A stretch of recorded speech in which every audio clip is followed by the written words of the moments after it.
那这个数据就是说，就是去参加 AP 考试的 non-native speaker 他们的这个 performance 并不是非常的这个低，啊，所以老师们还是要有点信心。不过呢，我先讲了这个，老师们可以再问问题，就是说它有一个 definition， 就是什么样的学生才算作是 native speaker 或者是 non-native speaker？ 那这里面呢，它是一个学生自己评估回答的。这里面有没有水分？这里面水分可能很大。为什么道理哈？不过也很难说。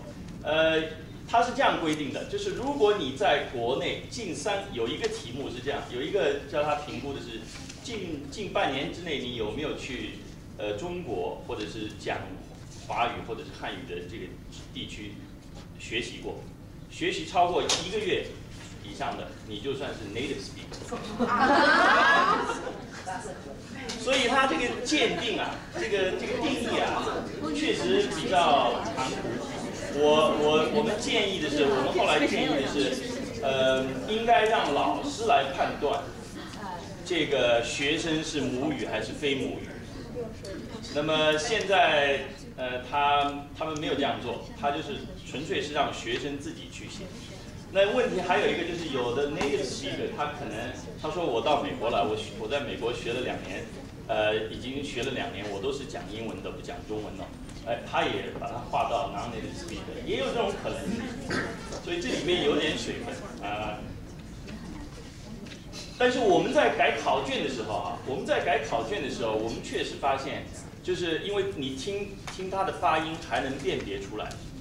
不过也有很好的non-native speaker， 我们辨别不出来的也有，不过比较少。那么另外还有一个因素就是很多是在大陆这个国际学校的同学，现在考 AP 的大概有500多位，10%的同学是在国际学校里面学习，也就是在美国以外的地区参加这个国际学校。啊，刚才有位老师有个问题。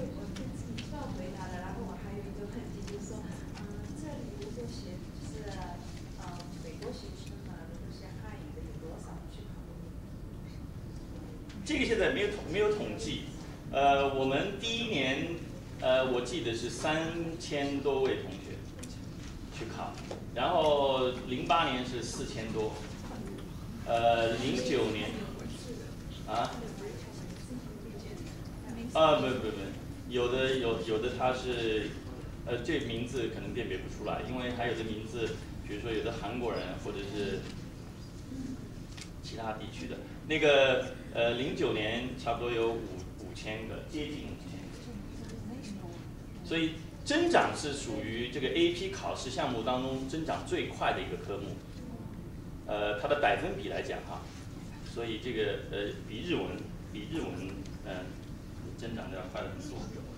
OK， 还有一位老师。所以考出来 native speaker 跟 non-native speaker 它的成绩会有什么不同吗？没有不同，这就是我下面要跟老师们讲的，就是刚才我给的那个连接就是这样，就是这里的一个连接，就连接到这个上面。就是我们评分是怎么评分？我们评分是按照它的一个评分表，这个评分表，这个老师们的这个 handout 里面都有。等一下我看一下，对，在那个后半部分，有那个 sample 的时候。也就是说，我们不管你是 native speaker 还是non-native speaker， 我们在评分的时候都是按照你上面你的表现，你达到哪一个部分。我现在稍微把这个 rubric 稍微讲解一下，老师们可以把它翻到我看一下第几页哈。有好几个，我们先看第一个哈，我们随便先看第一个，就是有一个叫 presentational writing story narration， 有没有看到这个？那个所有的 rubrics 都是差不多的，它的格式都是一样的。那么里面稍微有一些区别，我简单跟老师们这个解释一下，就是它实际上分了3级。它实际上有3级，就是0分和1分是属于是 poor performance， 就是很差的啊。这个0、1、2差不多都是属于 weak performance， 然后是3和4就差不多在 acceptable 和 good 之间啊，然后5和6就是属于好的。它实际上是分成这样3个等级，大的等级啊。然后它具体分的就是有0、1、2、3、4、5、6。那么如果老师们看一下这个右手边的话，就是它有3行，有第一个叫 task completion， 还有一个叫 delivery， 还有一个叫 language use。那么这3个部分，我们在改考卷的时候，主要看的是它的那个 task completion， 就是你有没有完成这个任务，让你做的东西你有没有做完？你做完了，这个是主要的分，然后再看里面你的表现怎么样，你的语言使用怎么样啊？所以老师们在这个教学当中的时候，你重点是要放在他有没有讲完，他有没有完成这个你布置的这个作业，不是去强调他到底讲的这个里面词汇用的怎么样。这个重点先放在完成，完成了以后你再强调这个后面2个部分，把它改进啊。那么